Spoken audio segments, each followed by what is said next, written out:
Okay, in this video I want to look at a NAND gate bistable, otherwise known as a NAND gate latch.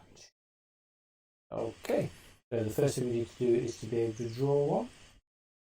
So there's one drawn for us, drawing one. So this is certainly my preference. So I always take the top connection wire and take that to the furthest NAND gate, and then that becomes my Q output. So this is my set input. Which then makes this the reset input. Now if we like, then this one then here becomes my not Q output, complement of Q. So if you see this drawn for you, sometimes you see it drawn in a horrible DT way, where you've got them next to each other and then you've got the wires crisscross.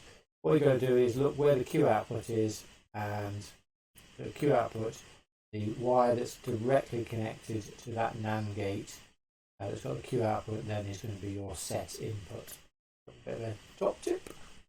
So just before we fill in a sequence table, one of the things I've got to point out to you is, you might remember from the work on logic gates, NAND gates, a low on any input produces a high out. So this is an active low bistable, which means it's a low input forces something to change. Okay. And you might remember from your work that if we go onto the sequence table, a 1-1 is the unchanged state. So let's first of all tell you that that is a high, which means then we can then progress and fill in the rest of the Q cell, which means not Q is going to be the complement of it. So when not S goes low into a NAND gate produces a high out, so therefore Q goes to a 1. We don't have to think about the other input to it because a 0 into a NAND gate, which is why I always draw it with the furthest NAND gate. There, Q is my set input. Means then we can do not Q is going to be the complement of that. We go into the 1-1 state, which is the unchanged state, so hopefully it should stay as it is. And then now we're making not S go to a low, so a 0 into this NAND gate produces a 1 out, so a 1 and a 1 then produces a 0 out. So we're effectively resetting our bistable.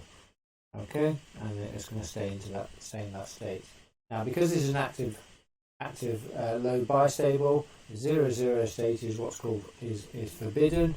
Why is it forbidden? Because both of those become a 1,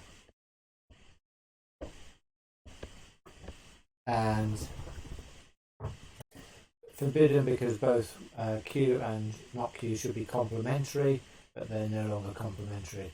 The other issue that we've got with it is that when we come out of this 0-0 state to something else, then this is the building block of memory, so the output should stay the same. So if we went into the 0-0 to the 1-1, the output should stay the same, but you could get one of the inputs racing before the other, so then the outputs could change as they should do, really, because you shouldn't have that both. There's two reasons why, but one of the first main reason is forbidden because they should be complementary.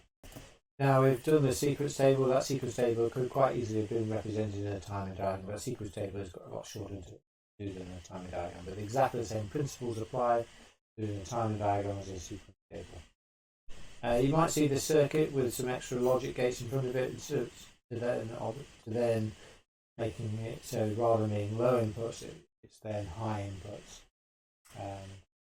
So clock triggering.